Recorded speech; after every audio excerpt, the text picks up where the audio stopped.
Hey kids, Coach Patrick from MarathonNation.us, home of the Faster, Smarter Runner. And I do have one more video, so I'm back. And in this video, I'm going to talk a little bit about the Boston Run Project and your BQ training plan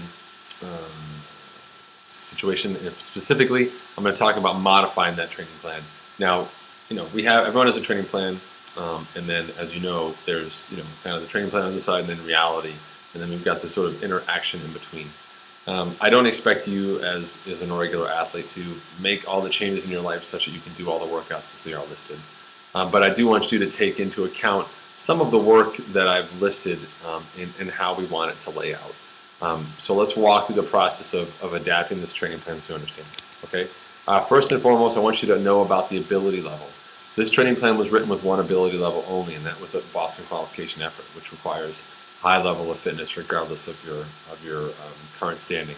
The plan is customized by your zone. So my training, my test may yield training zones where my easy run is a 7-minute mile, and your test may yield training zones where your easy run is a 9-minute mile. So we're both doing 3 by 1 mile today on Thursday, but your 3 by 1 mile is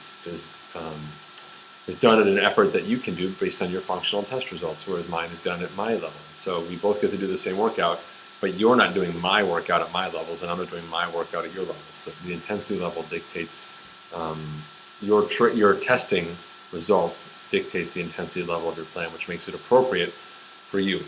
Okay. That said, this is a fairly advanced plan. So if you have issues with some of the work that's listed in the plan, you need to adjust it. You can do that, but just know that you're stepping away from the true intent of the plan, which was this Boston qualification effort. Just in order of issues for people. I've spaced out the runs pretty fairly, but a lot of times people will say, I need more, I can't run back-to-back days. If that's the case, then we really need to get together and talk, because there's only so much you can do. Each block, in the block descriptions in the previous section, has listed the key workouts, so you can eliminate all the workouts that are just easy runs with strides, which just leaves you with the bulk of core runs. In early block 1, block 2, that means you've got a Monday, Tuesday run, a Thursday run, and then a Saturday run. So you've got those 4 runs. So you've got 2 runs back to back, and then 2 runs a day apart. So there's opportunity in there to kind of get a break between runs and make things work. But later on in the training plan, you're going to have a long run, say on Wednesday, and a long run again on Saturday, and then you're going to have an interval run before that, an interval run between those. It starts to add up a little bit in terms of where you can put your effort. So in general, I tell people, if you are concerned about back-to-back running, then dial one of those sessions down. Okay, you pick the session, you can dial one of them down. The back-to-back sessions typically tend to be like an interval run and then a hill run.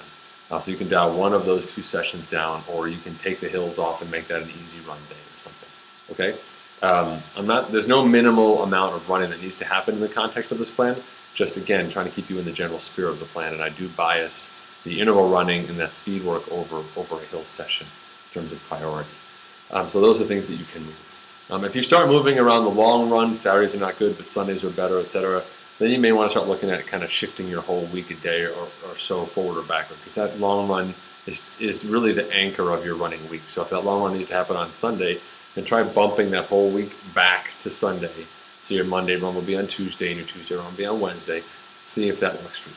Okay. Again, I'll be happy to answer your questions on Facebook at facebook.com/MarathonNation, Twitter, Twitter.com/MarathonNation, but all of that sort of has to happen within that context. I have confidence in you, but just know that it's there. We may need to work on it. Okay. If your schedule dictates that you can't do certain runs on certain days, or that you've got other commitments that interfere with your training, most of the time I tell folks, if it's just 1 or 2 days, don't worry about it in terms of time off or travel or whatever. Once we get outside the realm of 4 days, then we have to talk a little bit about, well, what are the 1 or 2 workouts you need to get in, and can you do any form of running when you're on the road? Typically, most people can do interval runs on the treadmill at a gym. You can't really do a 17-mile long run in a new city. We try and bias it or switch things up such that you get that work done in a way that fits your schedule as well. So you can do a good job of actually executing those runs, not just doing the runs, but doing them well. Anyone can suffer through a terrible 2.5-hour long run, but that's not really worth it. Okay. Final element here is managing your recovery. This is a challenging plan, and while I've done my best to space out those key workouts, there'll still be times when after your long run on Saturday, it's Monday and you're still feeling a bit of fatigue. You got to do all the stuff required to recover, and that means elevating your legs after the run. I recommend a minute per mile for every mile run in those long runs. So a 13-mile long run means 13 minutes with your legs up. You've got to get that protein in, 4-to-1 ratio of carbs to protein into your system. A glass of chocolate milk is a great alternative if you don't have a recovery shake. Got to get that in with 15 minutes after those key workouts, okay? You have to stay hydrated and fuel well during the workout. A lot of times the hole that people get into after workout is just a function of them not eating or drinking well during the workout. And every long run, for example, is an opportunity to practice your race nutrition, but it also sets you up for those future training sessions. So you've got to get that nutrition right. And then finally, sleep. You cannot beat sleep. When you're asking your body to get ready for this Boston qualification effort, which is a huge leap, you need to be ready to bring your A game to almost every session. And the best way to do that is to make sure you're getting good sleep. At minimum 7, ideally 8 hours of sleep a night.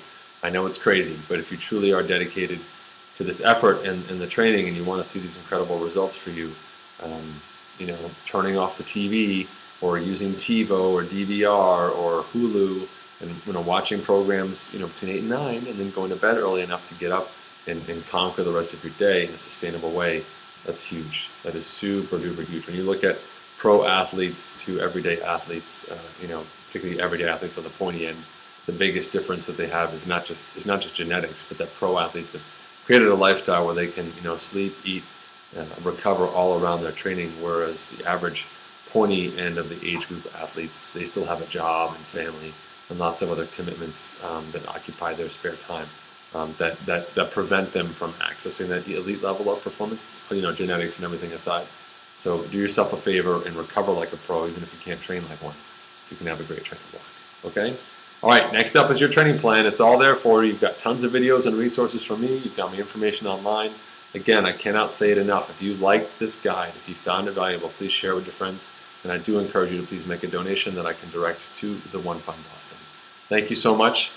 Take care, folks, and good luck with your training and racing.